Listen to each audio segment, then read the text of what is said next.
બસનો મામલો સામે આવ્યો છે કે જ્યાં એએમટીએસ થાંભલા સાથે અથડાઈ ગઈ, જ્યાં ટ્રાફિક સિગ્નલનો થાંભલો તેના કારણે ધરાશાયી થઈ ગયો। નવરંગપુરામાં વિજય 4 રસ્તા નજીકની આ ઘટના છે, જ્યાં રૂટ નંબર 49/2ની એએમટીએસ બસે આ અકસ્માત સર્જ્યો। શોર્ટ બ્રેક માર્યાના સ્થળ પર ટાયરના નિશાન પણ જોવા મળી રહ્યા છે। અકસ્માત બાદ થાંભલા પરના કેબલ નીચે પડી ગયા।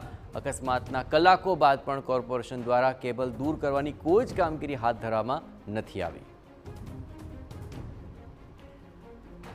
તો શોર્ટ બ્રેક મારી અને એ દરમિયાન આ થાંભલો ધરાશાયી થયો, પરંતુ આ અકસ્માત થયા બાદ પણ કોઈ જ કાર્યવાહી કરાઈ નથી। હવે આ થાંભલો તો ધરાશાયી થયો, પણ સાથોસાથ કેબલો પણ રસ્તા પર પડ્યા છે અને તેને કારણે રસ્તા પરથી પસાર થતા વાહન ચાલકો અને રાહદારીઓને અગવડતાઓનો સામનો કરવો પડે છે। સૌથી મોટી વસ્તુ એ છે કે આ અકસ્માત બાદ પણ કોઈ જ કાર્યવાહી કોર્પોરેશન દ્વારા હાથ ધરવામાં નથી આવી।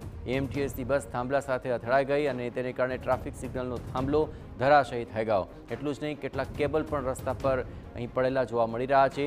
વિજય 4 રસ્તા જેવા ભીડભાડવાળા વિસ્તારની અંદર આ પ્રકારે અકસ્માત થયો છતાં પણ કોઈ જ કાર્યવાહી તંત્ર દ્વારા કરવામાં નથી આવી, જેને કારણે અહીં પસાર થતા વાહન ચાલકોને તકલીફ પડી રહી છે। આ ટ્રાફિક સિગ્નલનો થાંભલો ધરાશાયી થઈ ગયો, પરંતુ એ મામલે તંત્ર કાર્યવાહી કરવામાં આટલો વિલંબ કેમ કરી રહ્યો છે તે સવાલ ઉઠી રહ્યો છે।